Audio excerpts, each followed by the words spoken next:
Hello everyone, this side Diksha Ahuja. I hope you all are doing fine and are safe at home. Welcome back to my channel, Economic Zone by Diksha Ahuja.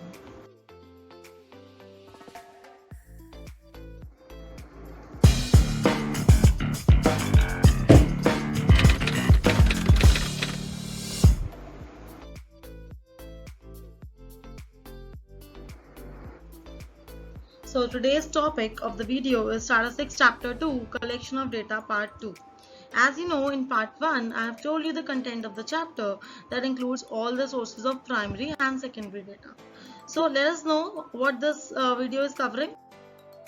So this video is covering the following content: questionnaire, meaning, sample of a questionnaire, qualities of a good questionnaire, and sources of secondary data. It can be published and unpublished sources. So let us understand all the things one by one. Let's start up.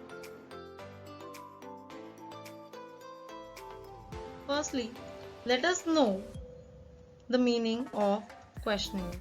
Questionnaire is a piece of paper that includes various sets of questions for the statistical study.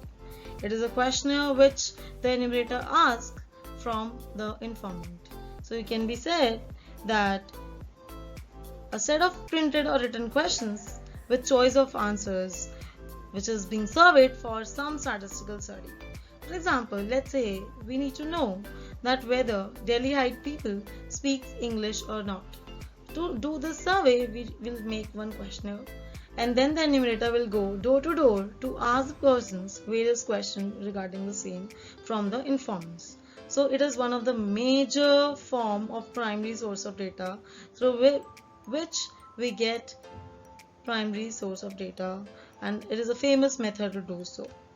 So after this, let us understand how a questionnaire looks like. What are the samples of a good questionnaire?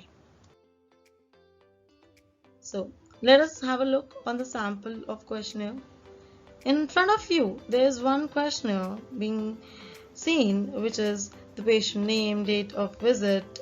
Question number 1 says that how often you have cold drink or alcohol drink, once a month and 4 times a week or whatsoever. So this is audit C questionnaire, which is asking about your alcoholic habits and all other points. Why this is being asked? Because let's say you are going to a doctor and doctor receptionist is first asking these questions from you so that the doctor can treat you in a much better way. So you can see from this questionnaire that the questionnaire should include the MCQ questions which are simple. So let's have a look on another one. Another example of questionnaire says it can be in the form of Google Forms. Nowadays, like the printed question papers are much lesser. Nowadays, people are using Google Forms to use the questionnaire format to ask the questions from the people they ask in the form of Google Forms. It is one of the major quality which the Google is having nowadays, helping statisticians to work for their survey. So the questionnaire can also be in the form of Google form as shown here. Post-event questions are being asked, like how was the event and what was the favorite part of the event, etc. So the question should be simple and easy to ask. So let us know the qualities of a good questionnaire. A questionnaire is considered to be ideal or good when it have the following content, the following points. It should be simple. Now, what do you mean by simple here? Simple means it should ask simple questions. The question should not be complicated. Like the question should not be too long that the informant is very much like bored to do it. Okay. Then next is limited number of questions. Like the question should be like 7, 8, 9, not more than that. Otherwise, the informant will not be ready to answer more questions. So next is no undesirable questions. What does this mean? That there should be no undesirable question. Like what is a non-desirable question, such as any personal question related to the salary or the married life or whatsoever. So we should not ask anything personal in the questionnaire. Avoid calculations. Everybody is like want to avoid calculation of mathematics, so definitely the informants will not be ready to write the answers which are calculus based, so avoid questions. So while making the questionnaire, some instructions should also be given.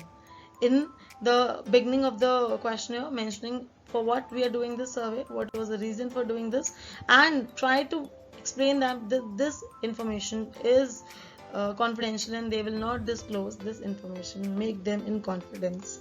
Then the questions should be non-controversial. It should not be like which have a controversy in life, like gender and many other things. So next, proper order of questions. The order of questions should be proper, like in a manner. The question which should be asked on second number should not be asked on 7th or 8th or last number. The order should be proper. Then pre-testing pilot survey. What do you mean by pre-testing pilot survey? Pilot survey is one of the method in which we test our questionnaire. In what form we test? For example, let's say I want to know that whether my questionnaire is good enough or not. It is ideal or not. First, do it a test through 15 to 20 people. Apply that questionnaire on 20 to 15 people, right? Let's say I will just spread this questionnaire to 15 people. They will tell me what is the result of this questionnaire. Is it good? Is it not complex? There are limited number of questions. Take their review and then only print the questionnaire for lakhs of people for your statistical study. So next is return request. So after filling the questionnaire, if the informant has filled the questionnaire, request for return the questionnaire. Okay, please return the questionnaire. So these are the qualities with a good questionnaire, right? If you want to make a good questionnaire, you must follow these various qualities of a good questionnaire. Okay, so next we have collection of secondary data. In the previous video you must have heard about secondary data. I told you the difference between primary and secondary data. Primary data says when the investigator or the enumerator himself goes to the informant and asks the information. But in secondary data, we have the information by some other organization. We just pick that information. It is a second-hand data. That's why the name given is secondary data. So secondary data is of two types. It can be published in the newspapers and in the magazine and all, and it can be unpublished, which are safe with the organizations or the business enterprises, etc. So let us understand and see the examples of published and unpublished data. So now it's turn to understand the published sources. There are so many published sources of secondary data such as NSSO and COI, that is National Sample Survey Organization, and Census of India are the two main sources of secondary data. These organizations provide almost all the survey data from the organization. Apart from that, there are so many such as government publications such as RBI Bulletin, Annual Survey of Industries, and many more. There are semi-government publications that give information on education, on health, on birth rate and death rate. There are committees and commissions such as Planning Commission, Finance Commission. They also provide data on many factors of the economy, many economic factors. And apart from that, publications of research institutions. There are so many research institutions, like for example Agricultural Research Organization, or like you can say ISI, that gives the data publicly, like they publish their data on their websites. So international publications also, IMF, World Trade Organization, UNO, World Bank. There are so many international websites where we get the data and we can pick that and we can follow up our statistical study. Apart from that, journals, you can say Economic and Political Weekly. Every week there's a magazine that comes for statistical data. We can pick the secondary data from there. Magazines and newspapers also provide the secondary data sometimes. So these all are the published sources of secondary data, including NSSO, COI, RBI Bulletin, and many more. Next is unpublished sources of secondary data. So basically those data which are not published, actually, like basically those which are being hidden by the business or enterprises, private and business enterprises, or the research work which the teachers, professors do for themselves, for their students. All the data which is not published actually is unpublished data.